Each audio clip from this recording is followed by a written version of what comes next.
আসসালামু আলাইকুম ওয়া রাহমাতুল্লাহ। সবাইকে আর কে মেস সলিউশনের পক্ষ থেকে স্বাগতম এবং ভালোবাসা। আজকে আমি হাজির হয়েছি অষ্টম শ্রেণীর অনুশীলনী 4.1-এর 3 নম্বর পর্ব নিয়ে। আজকে আমি 3 নম্বর পর্বে দুটি অঙ্ক সমাধান করে দেখাবো। প্রথমটি হচ্ছে 5 নম্বর আর দ্বিতীয়টি হচ্ছে 6 নম্বর।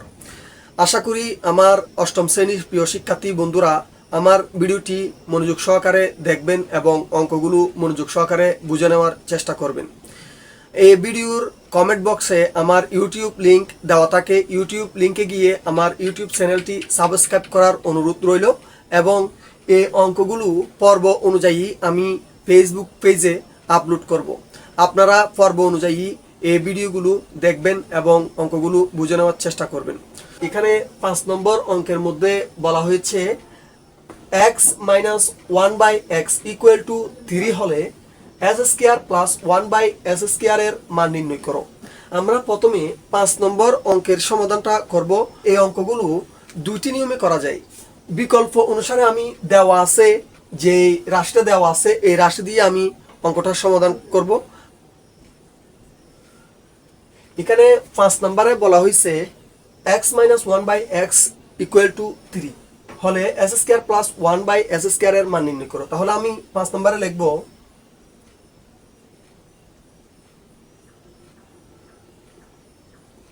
দেওয়া আছে x minus 1 by x equal to 3। আমি এই দেওয়া আছে যে রাশিটা দেওয়া আছে আমি এই রাশিটা দিয়ে আমি অঙ্কটা সমাধান করব। আশা করি সকলে বুঝে নেবেন।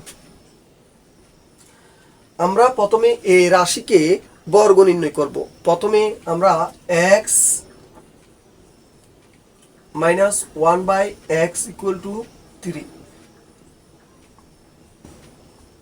আমরা উভয় পক্ষে বর্গ নির্ণয় করব, উভয় পক্ষে বর্গমূল করব।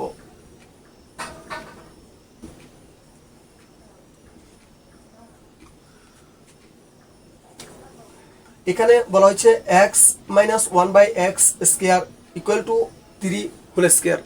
তার মানে এটাকে আমরা a ধরে নিব আর এটাকে আমরা b ধরে নিব। তাহলে a minus b whole square. আমরা জানি a minus b হোল স্কয়ারের সূত্রটা হচ্ছে a square minus 2ab plus b square. আমরা জানি a minus b whole square সূত্রটা হচ্ছে a square minus 2ab plus b square. আমরা এই সূত্রটা এখানে প্রয়োগ করব, প্রয়োগ করে মানটি নির্ণয় করব।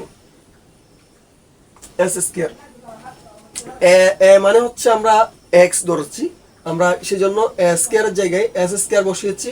তারপর হচ্ছে মাইনাস 2 হচ্ছে 2 a হচ্ছে x আর b হচ্ছে 1 by x, তারপর প্লাস b হচ্ছে 1 by x square equal two এদিকে যেহেতু আপনার 3 এর উপরে স্কয়ার আছে তার মানে 3 হচ্ছে 2 বার গুণ করলে হয় 9। তাহলে আমরা এখানে 9 বসাই দিব। বা এখন এখানে s স্কয়ারটা বসাবো, এদিকে x এর সাথে x গুণন সম্পর্ক কেটে যাবে, এটা x এ কাটবো আর minus 2 plus 1 by x square equal to 9। বা এখানে আমরা s square plus 1 by s স্কয়ারকে বাম পাশে রেখে আমরা সংখ্যাগুলোকে ডান পাশে পাঠিয়ে দিব। এটাকে বলে পক্ষান্তর। আমরা পক্ষান্তরটা করে নিব। s square plus 1 by s square equal to 9। এখানে আমরা যেহেতু সংখ্যাগুলোকে পক্ষান্তর করব, সংখ্যার আগে যে প্রতীকটা থাকবে সেই প্রতীকটা স্থানান্তর করার পরে সেই প্রতীকটা চেঞ্জ হয়ে যায়। বিয়োগ থাকলে যোগ হয়ে যায়, যোগ থাকলে বিয়োগ হয়ে যায়, গুণ থাকলে ভাগ হয়ে যায়, ভাগ থাকলে গুণ হয়ে যায়। তাহলে আমাদের এখানে 2 যেটা দেখা যাচ্ছে তার আগে আছে মাইনাস। আমরা সমান চিহ্নের ডান পাশে এই 2টাকে যদি আমরা স্থানান্তর করি তাহলে তার আগে যে প্রতীকটা থাকবে সে প্রতীকটা পরিবর্তন হয়ে যাবে। এখন এই 2 এর আগে আছে মাইনাস, মাইনাসটা সমান চিহ্নের ডান পাশে চলে গেলে প্লাস হয়ে যাবে। বা s square plus 1 by s square equal to 9 এর সাথে 2 গুণ যোগ করলে হয় 11। সুতরাং